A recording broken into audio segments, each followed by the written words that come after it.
হযরতে এখনো তো সে মুসলমান হয়নি, ওই কম্বলটা ছিঁড়ে নিয়ে দুই টুকরা করে কম্বলটা পরলেন, আদাটা তাতে করে হাঁটু ঢাকে না, আর একটা কোন রকম গায়ে দিলেন।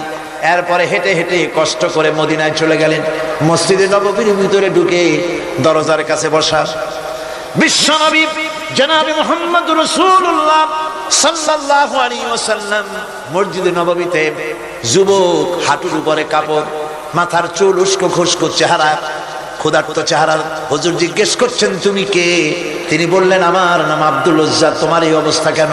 তিনি বললেন হুজুর ঈমান আনার জন্য বাড়ি ঘর জায়গা জমিন উট বাছুর সব হারাইছি, এমনকি পরনের লুঙ্গিও আমার দেয় নাই, মার কম্বলটা ছিঁড়িয়ে এনেছি। নবীজি আসহাবে সুফফার ভিতরে তাকে বসতে দিলেন, তাকে থাকতে দিলেন, আর বললেন তারে কোরআন শরীফ শিখাবা। আব্দুল উজ্জাকে হুজুর বললেন তোমার নাম উজ্জা নয়, তোমার নাম আব্দুল্লাহ। হাদিস শরীফে এসেছে আল্লাহর কাছে দুইটা নাম বেশি প্রিয়, একটা হচ্ছে আব্দুল্লাহ আর একটা হচ্ছে আব্দুর রহমান। মুসলমান হলেন, এরপরে আসহাবে সুফফার মধ্যে বসে আছেন, কোরআন শরীফ জোরে জোরে তেলাওয়াত করেন। আসহাবে সুফফা রাসূলের কাছে নালিশ করলেন, অভিযোগ করলেন, হুজুর এই আব্দুল্লাহর কোরআন শরীফ এত জোরে পড়ে, তার চিল্লানির জ্বালায় আমরা বিশ্রাম করতে পারি না। নবীজি বললেন সাহাবীরা আব্দুল্লাহকে বেশি করে চিল্লাইতে দাও, বাধা দিও না, কারণ তার ঈমান বড় দামের ঈমান হয়েছে, ঈমান আনতে গিয়ে কিছু আনতে পারে নাই, তাকে বাধা দিও না, প্রাণ ভরে চিল্লাইতে দাও, জোরে জোরে পড়তে দাও। ইতিমধ্যে তাবুকের যুদ্ধে জনদামামা বেজে উঠেছে। রোমান সৈন্যরা হুজুরের সঙ্গে যুদ্ধ করবে, জিহাদ করবে, ইসলামকে পরাজিত করার জন্য তারা আক্রমণের প্রস্তুতি নিল। নবীজি রোমানদের সঙ্গে লড়াই হবে বলে সাহাবায়ে কেরামদের কাছে সাহায্য চাইলেন, যার কাছে যা আছে অস্ত্রপাতি জমা করো, টাকা দাও, পয়সা দাও। সবাই মিলে দিতে লাগলেন। দিতে দিতে মহিলারা গলার হাত, নাকের ফুল, কানের দুল হুজুরের সামনে স্তূপ হয়ে গেছে, টাকা করে সোনা দানা সব শুদ্ধ। হুজুর বলছেন সাহাবীরা সবাই তো সব জিনিস দিলে, আমার আবু বকর রে দেখি না কেন? হযরত আবু বকর রাদিয়াল্লাহু তাআলা আনহু একটা পিলারের আড়ালে দাঁড়ানো ছিলেন। হুজুরের ডাক শুনে তিনি আসলেন, হাতে ছোট্ট একটা থলি, চোখে পানি। থলিটা হুজুরের হাতে তুলে দিলেন। হুজুর থলি ছাড়লেন, দেখা গেল কয়েকটা দিরহাম আর কয়েক কেজি গম, আর কিছু নাই। হুজুর তাকালেন, দেখছেন আবু বকর রাদিয়াল্লাহু তাআলা আনহু চোখের পানিতে দাঁড়িয়ে ভিজে ভিজে পড়তেছে। হুজুর বললেন আমার সাহাবীরা আজ তোমরা সকলে মিলে যে দান করেছো, সেই দানের তুলনায় আবু বকর যে দান করেছে আল্লাহ রাব্বুল আলামিনের কাছে তা বেশি মূল্য হয়েছে।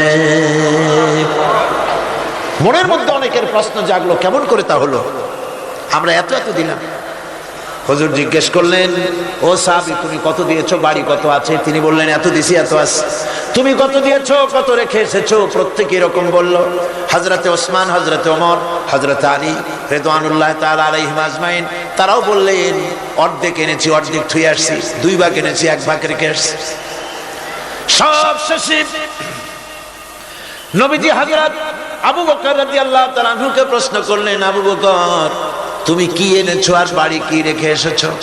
হযরত আবু বকর বলেন ইয়া রাসূলুল্লাহ, ইয়া হাবিবাল্লাহ, আমার বাড়িতে জাগতিক সম্পদ বলতে যা বোঝায় সবটুকু এনে নবীজির কদম মোবারকে দান করে দিয়েছি। আবু বকরের ঘরে এখন আল্লাহ আর তার রাসূল ছাড়া কোনো জিনিস বাকি নাই, যা ছিল সব এনেছি। হুজুর জিহাদে রওনা হলেন 30,000 সৈন্য সাথে, 30 সহস্র সৈন্য নিয়ে নবীজি তাবুকের দিকে চললেন। পথের মধ্যে হযরত আব্দুল্লাহ এসে হুজুরের সামনে দাঁড়ায় গেছেন। আব্দুল্লাহ এসে বলেন ইয়া রাসূলুল্লাহ একটু দাঁড়ান। এই জিহাদে মেয়ে লোক পুরুষেরা সাহাবীরা সবাই প্রাণ ভরে দান করলো, কিন্তু আমি এমন এক বান্দা আল্লাহর কিছুই দিতে পারলাম না। আমার তো দেওয়ার মতো কিছুই নাই হুজুর, আমার দেওয়ার মতো কিছুই নাই। তবে আমি আপনার কাছে দোয়া চাই, আপনি দোয়া করুন আমি যেন এই যুদ্ধেই জিহাদের ময়দানে আমি যেন শহীদ হতে পারি। নবীজি বললেন একটু বাকল নিয়ে আসো গাছের। একটা গাছের বাকল আনা হলো। এই বাকলটা হুজুর নিজ হাতে আব্দুল্লাহর হাতে বাঁধা দিলেন আর বললেন, রব্বুল আলামিন, আমি আব্দুল্লাহর রক্ত কাফেরদের জন্য হারাম করে দিলাম। হযরত আব্দুল্লাহ কেঁদে জারজার হয়ে যাচ্ছেন, বলছেন, ইয়া রাসূলুল্লাহ, আমি চাইলাম শহীদ হব আর আপনি আমার রক্তকে কাফেরদের জন্য হারাম করে দিলেন।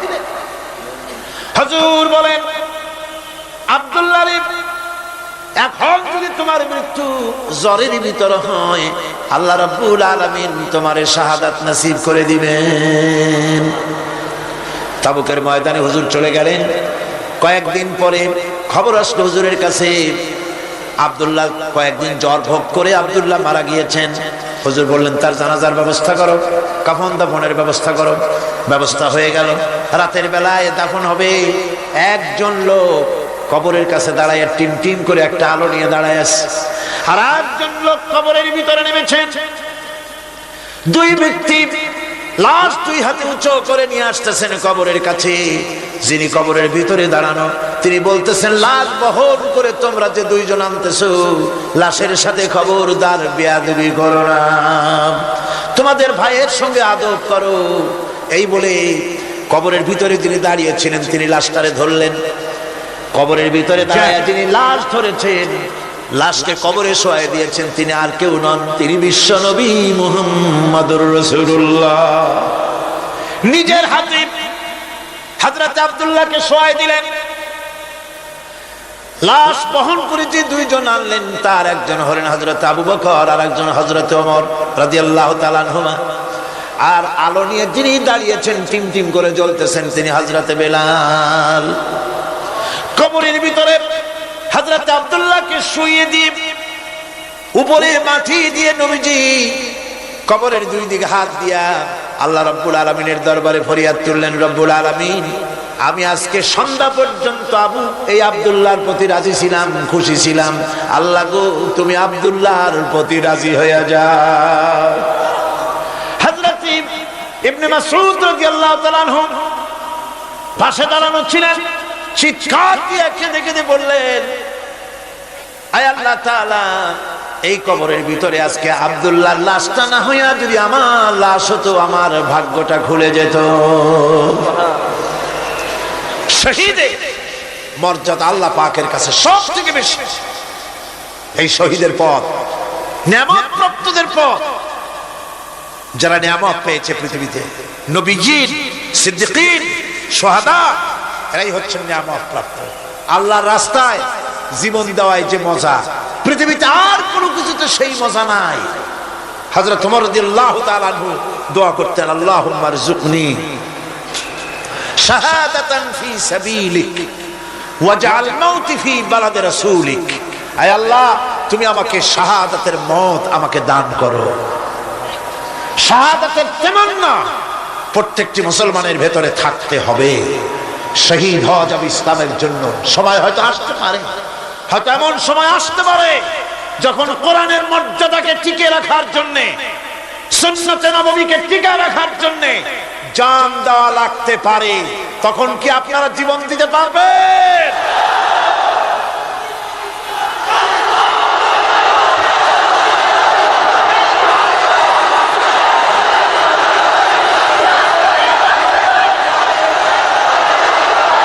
এরপরে চতুর্থ নম্বরে হচ্ছে সালিহিন। চতুর্থ নম্বরে কি? সালিহিন। সালিহিন হচ্ছে জীবনের প্রত্যেকটি ক্ষেত্রে যারা একনিষ্ঠভাবে আল্লাহর বিধান পালন করেছেন, যারা পুণ্যের সাথে সুদৃঢ় থেকেছেন, যারা অটল থেকে পুণ্যের সাথে, হকের সাথে অটল থেকেছে, কোন অবস্থাতেই ইসলামী আদর্শের বিরুদ্ধাচরণ করেনি, তারাই হচ্ছেন সালিহিন। ইসলামের আদর্শ ছাড়ে নাই, পরিত্যাগ করে নাই, জীবনের সবকিছুর বিনিময় এটাকে আঁকড়ে ধরে থেকেছেন, ইসলামী আদর্শের পরিপন্থী কিচ্ছু করেন নাই। এরা হচ্ছেন সালিহিন। কোন আলহামদুলিল্লাহ। আল্লাহর অনুগ্রহ প্রাপ্ত কয় শ্রেণী? 4 শ্রেণী। নবীজিন, সিদ্দিকিন, শুহাদা, সালিহিন। এই 4 শ্রেণীর লোকেরাই হচ্ছে নিয়ামত। আমরা বলেছি সিরাতাল্লাযীনা আন'আমতা আলাইহিম গায়রিল মাগদুবি আলাইহিম ওয়ালাদ-দাল্লিন।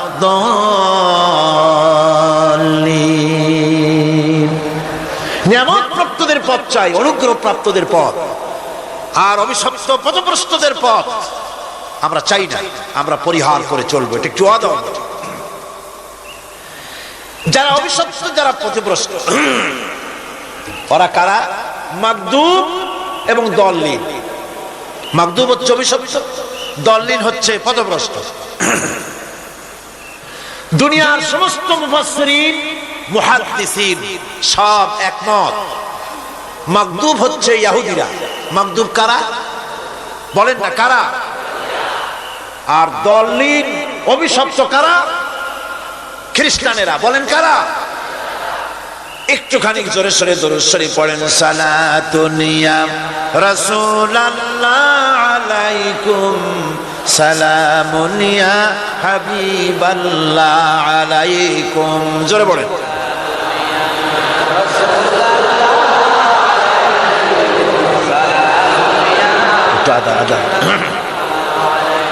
সালাতুন ইয়া রাসূলুল্লাহ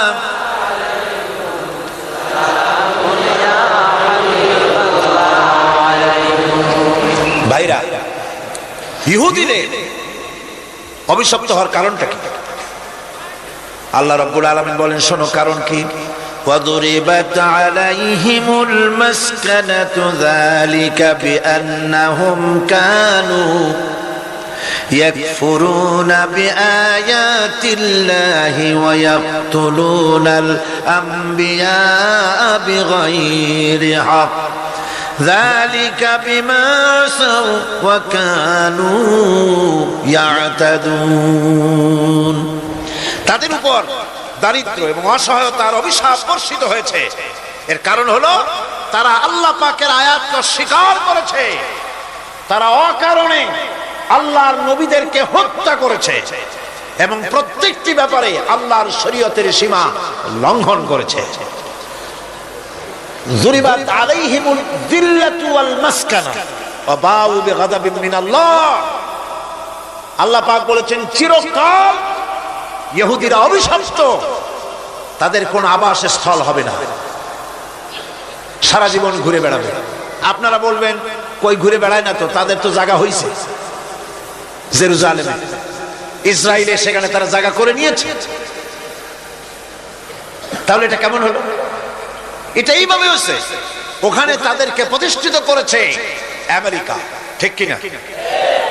আল্লাহ পাক কোরআন শরীফের মধ্যে বলেছেন, যদিও মানুষের সাহায্যে কোন জায়গায় তাদেরকে আল্লাহর ইচ্ছায় অথবা মানুষের সাহায্যে কোথাও যদি জায়গা হয়, অপমানের জীবন যাপন করতে হবে সারাটা জীবন, কিয়ামত পর্যন্ত দুকে দুকে মরতে হবে, দেশে দেশে ঘুরে বেড়াতে হবে ভিক্ষুকের মতো।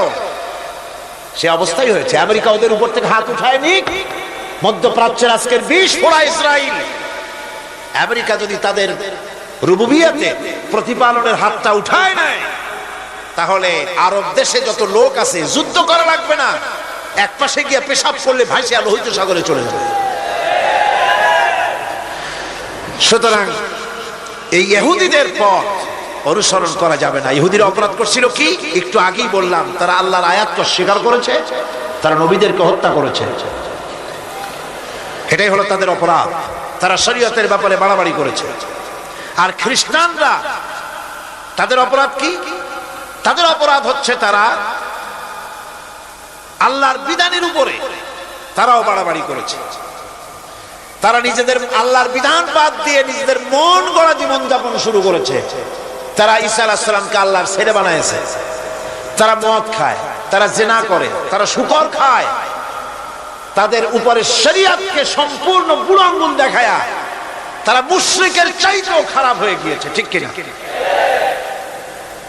এরা হিন্দুরা কখনো বলে না যে আল্লাহর ছেলে মেয়ে আছে, বলে নাকি? কিন্তু ওরা আল্লাহর ছেলে বানাইছে, মেয়ে বানাইছে, বউ বানাইছে। নাউজুবিল্লাহ। আমেরিকায়, ইংল্যান্ডে সেসব জায়গায় গির্জায় আজ আর খ্রিস্টান যাওয়ার লোক নাই। সপ্তাহে একদিন ইবাদত করে, সানডে। সেই সপ্তাহের একদিন ইবাদত করতে লোক পাওয়া যায় না। সেদিন তারা ফুর্তি নাট্যি করার জন্য বউ বাচ্চা নিয়ে, মদ টদ নিয়ে, সিবেচে গিয়ে কাপড় চোপড় ভালাইয়া যা খুশি তাই করে। তারা মসজিদে আসে না, কি বলে গির্জায় যায় না।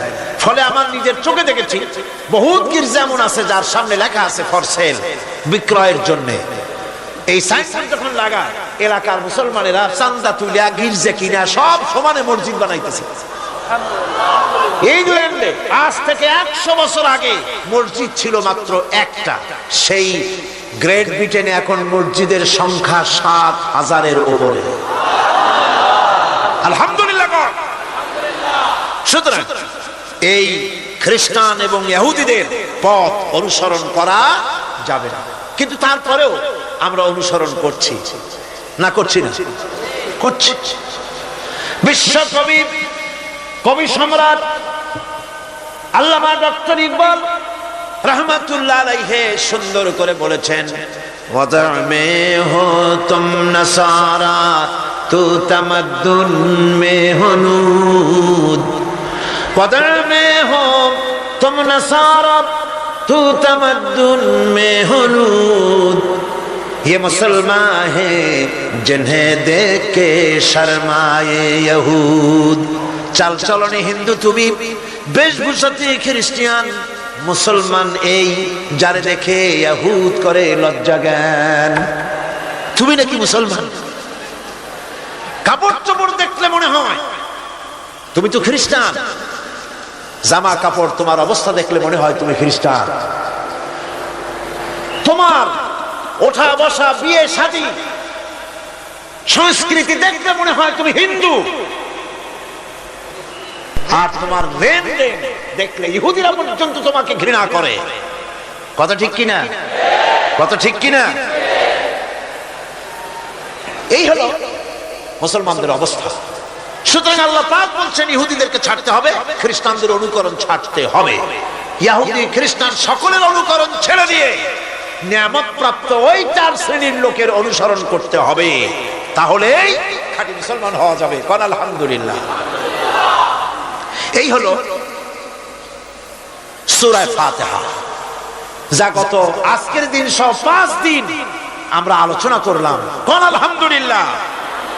এখন এই সূরা ফাতিহাকে আমি আপনাদের পকেটে উঠাই দিতে চাই, যাতে করে মনে থাকে। 5 দিনের অনেক কথা এক জায়গায় করে দিলে মনে করতে সুবিধা হবে, ঠিক কিনা?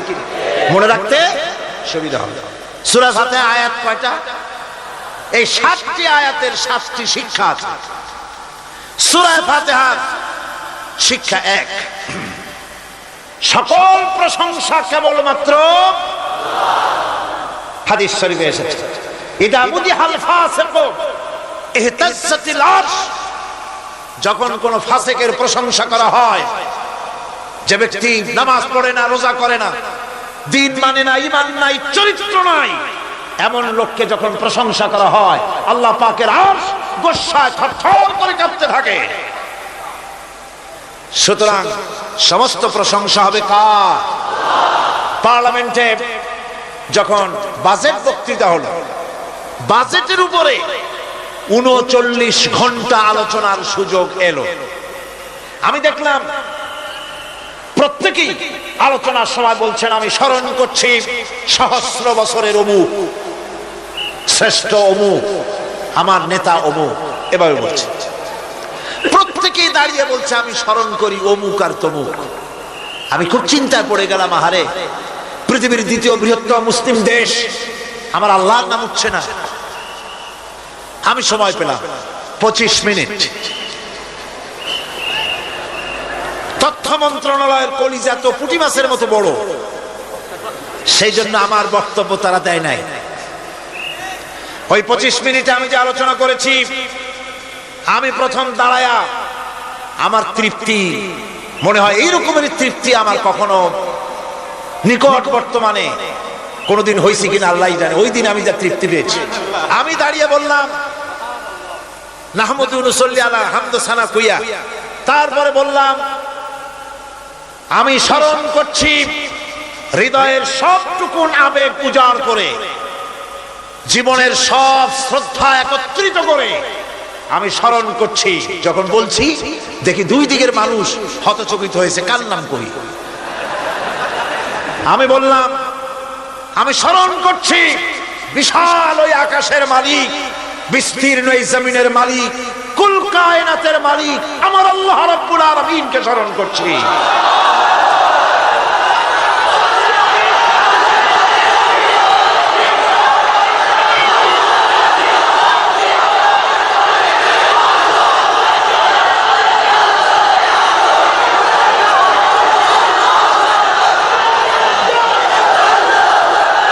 সুতরাং আমি দারুণ তৃপ্তি পেয়েছি। আপনাদেরকেও বলি, প্রশংসা হবে কেবলমাত্র আল্লাহ পাকের।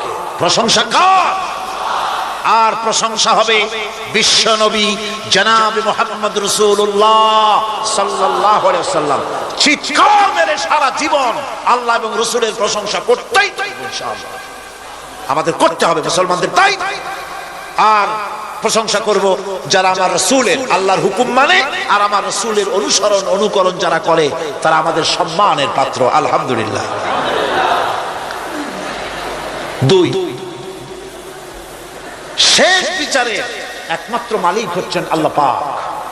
সূরা ফাতিহার দ্বিতীয় শিক্ষা, শেষ বিচারের দিন, ডে অফ জাজমেন্ট, শেষ বিচারের দিনের মালিককে একচ্ছত্র অধিপতি আল্লাহ রাব্বুল আলামিন।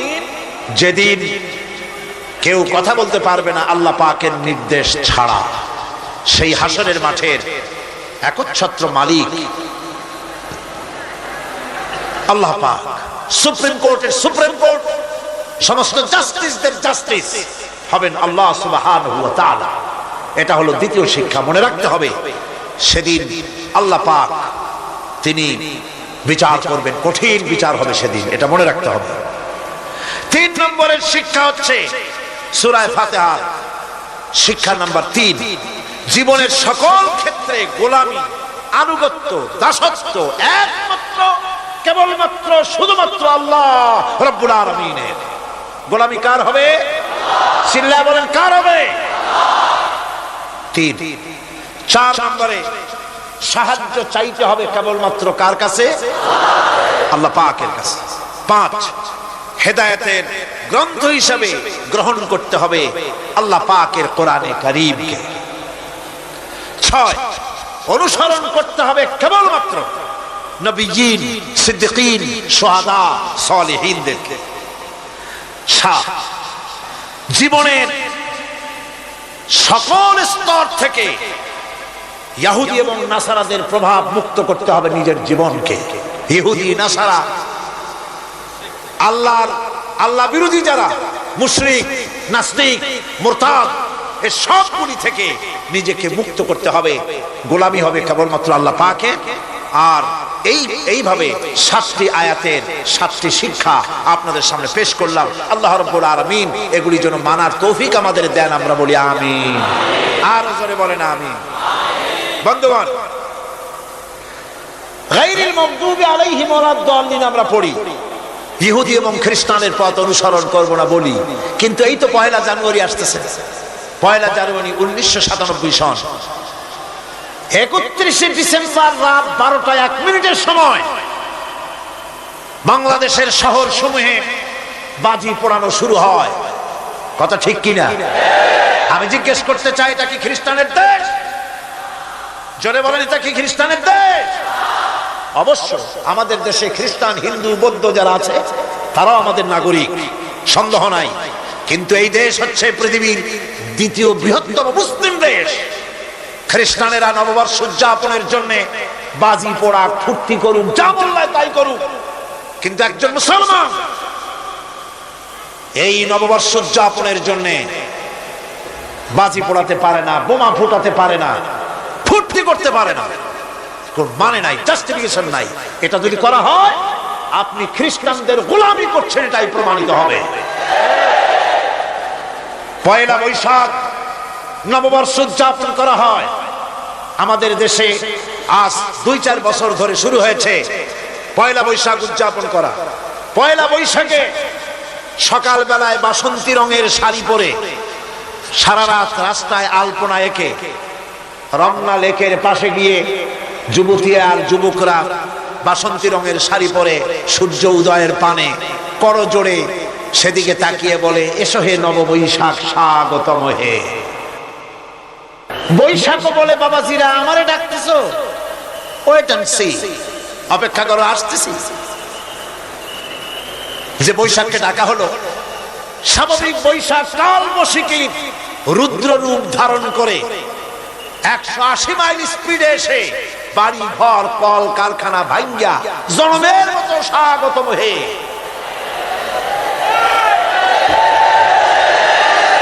এরপর রাজনৈতিক নেতৃবৃন্দ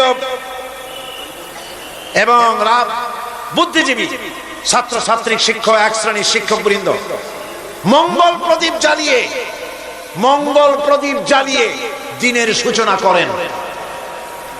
কুকুরের মুখোশ, গাধার মুখোশ, কুমিরের মুখোশ পরে মিছিল করেন। ঢোল আরো কি হাবিজাবি বাজাইয়া ফুর্তির চোটে শীতই পড়বে না খারাপ হয়ে থাকবে দিশা করতে পারে, ঠিক কিনা কন?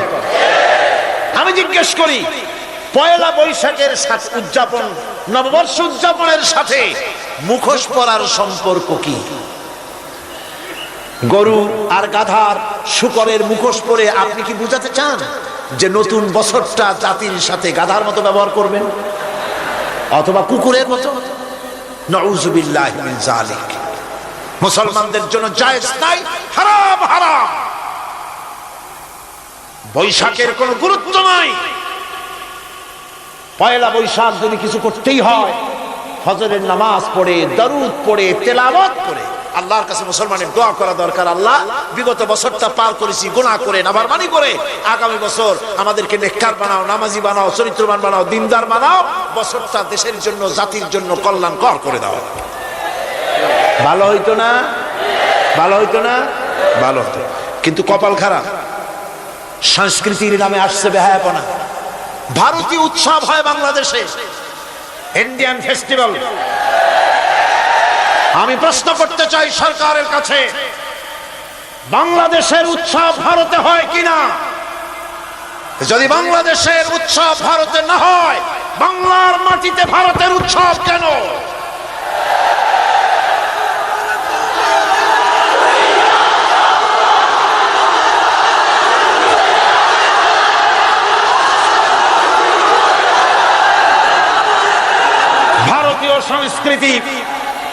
ভারতীয় সংস্কৃতি মুসলমানদের জন্য এইডসের চাইতেও মারাত্মক।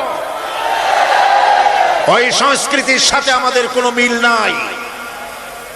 তেল আর পানি কোনোদিন মিশবে না। আমাদের সংস্কৃতি সম্পূর্ণ আলাদা, ঈমান ভিত্তিক, তাওহীদ ভিত্তিক সংস্কৃতি আমাদের। যুবতী মেয়েদেরকে এনে প্রতিদিন সপ্তাহে সপ্তাহে ডজনকে ডজন শিল্পী আনা হচ্ছে আমাদের দেশে, গায়িকা, নর্তকী। আমাদের দেশে ভাবমূর্তিকে নষ্ট করা হয়েছে। গান বাজনার দিকে উঠে পড়ে লেগে গিয়েছে জাতি আজ। এ জাতির দুর্ভাগ্য কোথায় গিয়ে ঠেকবে আল্লাহ পাক জানেন।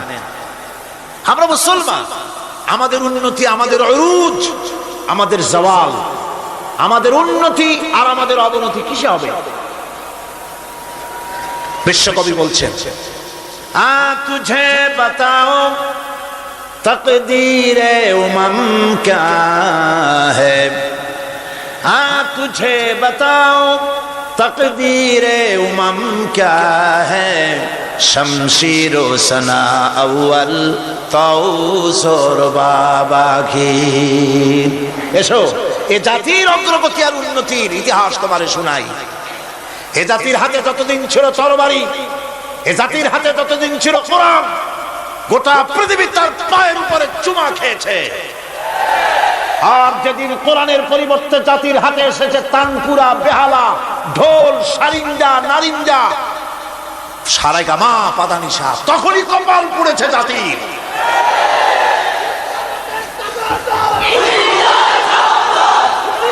আজ আমাদের দেশে স্বাধীনতার রজত জয়ন্তী উদযাপন হয়েছে শুধু গান আর গান, নাচ আর নাচ। সরকারের কোটি কোটি টাকা খরচ হয়েছে। স্বাধীনতার জন্য তো উৎসব করবই। স্বাধীনতা থাকলে আমরা থাকব, স্বাধীনতা না থাকলে আমরা গোলাম হয়ে যাব, ঠিক কিনা? কিন্তু আমার পদ্ধতি আলাদা, আমার ইসলামের পদ্ধতি আলাদা। আমরা হিন্দুর মতো খ্রিস্টানের মতো নাচতে পারি না, গাইতে পারি না, ঢোল বাজাতে পারি না। বিজয় এলে কি করবেন আল্লাহ শিখাই দিয়েছেন। কে শিখিয়েছে? আল্লাহ রাব্বুল আলামিন বলেন, ইযা জাআ নাসরুল্লাহি ওয়াল ফাত ওয়া রাআইতান নাসা ইয়াদখুলুনা ফি দীনিল্লাহি আফওয়াজা ফাসাব্বিহ বিহামদি রাব্বিকা ওয়াস্তাগফির ইন্নাহু কানা তাওয়াবা। আল্লাহর পক্ষ থেকে যখন বিজয় আসবে, ও নবী, বিজয় যখন আসবে আল্লাহর পক্ষ থেকে, তখন আপনি দেখতে পাবেন আল্লাহর পক্ষ থেকে মদদ, বিজয় যখন আসবে দলে দলে লোক ইসলামের মধ্যে প্রবেশ করবে। এই বিজয় দেখে আপনি কি করবেন? আপনার জন্য দায়িত্ব তখন ফাসাব্বিহ বিহামদি রাব্বিকা ওয়াস্তাগফির ইন্নাহু কানা তাওয়াবা। আপনি বেশি করে ইস্তিগফার করুন, বেশি করে তাসবিহ পড়ুন। রাসূল করিম সাল্লাল্লাহু আলাইহি ওয়াসাল্লাম এই সূরা নাযিল হওয়ার পর, ইসলামের চূড়ান্ত বিজয়ের মুহূর্তে এই সূরা যখন নাযিল হলো, রাসূল করিম সাল্লাল্লাহু আলাইহি ওয়াসাল্লাম হাদিস শরীফে এসেছে সারা বেশিরভাগ পড়তেন সুবহানাকা আল্লাহুম্মা ওয়া বিহামদিকা নাস্তাগফিরুকা ওয়া নাতুবু ইলাইক। সুবহানাকা পড়েন, সুবহানাকা আল্লাহুম্মা ওয়া বিহামদিকা নাস্তাগফিরুকা ওয়া নাতুবু ইলাইক। রাসূল করিম সাল্লাল্লাহু আলাইহি ওয়াসাল্লামকে হযরত আয়েশা সিদ্দিকা রাদিয়াল্লাহু তাআলা আনহা জিজ্ঞেস করেছেন, হুজুর আপনি এখন এই দোয়াটা এত বেশি বেশি করতেছেন কেন? হুজুর বলেছেন, এটা আমাকে পড়তে বলা হয়েছে, আমাকে ইস্তেগফার করতে বলা হয়েছে, আমাকে তাসবিহ করতে বলা হয়েছে। অর্থাৎ বিজয়ে বিনয়ী হও। স্বাধীনতা দেন আল্লাহ, টিকায় রাখার মালিকও সে আল্লাহর প্রতি রুজু হতে হবে, মাথা নত করতে হবে। ঢোল বাজাইয়া জাতির স্বাধীনতা রক্ষা করা যাবে না। গানকে নাটক করে ভারতীয় সংস্কৃতির উলঙ্গ বেহায়া নর্তকী এনে বাংলাদেশের স্বাধীনতা রক্ষা করা যাবে না। স্বাধীনতা রক্ষা করতে পারবে ইমানদার সাহসী সরকার। ইমানদার হতে হবে, সাহসী হতে হবে। স্পষ্ট করে ভারতকে জানিয়ে দিতে হবে, বাংলাদেশের বুকের উপর থেকে ট্রানজিট দেওয়া হবে না, হবে না, হবে না। আমাদের চট্টগ্রামে, এই চট্টগ্রামের পোর্টকে থামুন, চট্টগ্রামের বীর চট্টলার পোর্টকে ভারতের জন্য মুক্ত হতে দেওয়া হবে না। এদেশের লক্ষ লক্ষ মানুষের জীবন যেতে পারে, ভারতকে ট্রানজিট দেব না। ভারতকে ট্রানজিট দেওয়ার অর্থ হলো ভারতের সেনাবাহিনীকে বাংলাদেশকে ওয়েলকাম করা, ভারতের ডেঙ্গু জ্বর, তাদের এইডস রোগ বাংলাদেশে আমদানি করা, বাংলাদেশকে ভুটান সিকিমের মতো ভারতের গোলাম বানিয়ে দেওয়া।